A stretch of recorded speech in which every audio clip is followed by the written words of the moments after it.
सूबाई दारुल हुकूमत लाहौर के शहरियों की जिंदगी बदतरीन लोड शेडिंग ने अजाब बनाकर रख दी। शदीद गर्मी और बिजली की गैर एलानिया लोड शेडिंग से बेहाल शहरियों की बड़ी तादाद नहर पहुंच गई। गर्मी से बेहाल एक शहरी का कहना था कि गर्मी बहुत ज्यादा है और बिजली भी बंद है, जिसकी वजह से हम अपने बच्चों को लेकर नहर पर आए हैं। हम बहुत ज्यादा परेशान थे, बच्चे भी बहुत परेशान थे। हम नहर पर आकर बड़ा एंजॉय कर रहे हैं, हमें बहुत अच्छा लग रहा है। एक और खातून का कहना था कि बिजली 5-5 घंटे नहीं आती। गर्मी का जोर तोड़ने के लिए हमने नहर का रुख किया है, बच्चों को नहलाने के लिए आए हैं। नहर पर आए एक और नौजवान ने भी इसी तरह की सूरत हाल बयान करते हुए बताया कि शदीद गर्मी और लोड शेडिंग ने हमें नहर पर आने पर मजबूर कर दिया। गर्मी का जोर नहर में नहाकर तलाश कर रहे हैं। बहुत ज़्यादा है, सुबह की लाइट बंद है, जिसकी वजह से हम बच्चों को लेके नहर पे आ गए हैं। तो हम बहुत ज़्यादा परेशान थे, बच्चे भी परेशान थे। हम नहर पे आके बड़ा एंजॉय कर रहे हैं, हमें बहुत अच्छा लग रहा है।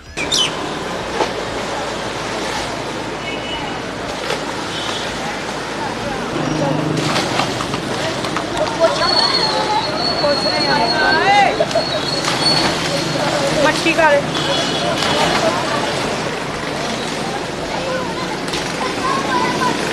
लाइट 5-5 घंटे नहीं आती, तो इसलिए गर्मी की जोर टूटने के लिए इसलिए हम नहर पे आए एंजॉय करने के लिए, नहलाने के लिए बच्चों को।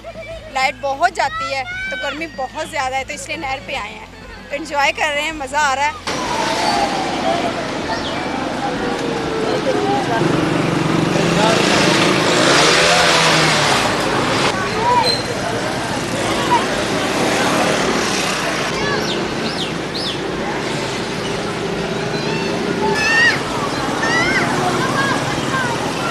बहुत गर्मी बहुत थी, इसलिए हम ना देखा कि बहुत गर्मी है, तो हम फैमिली के साथ आए हैं इधर नहर पे।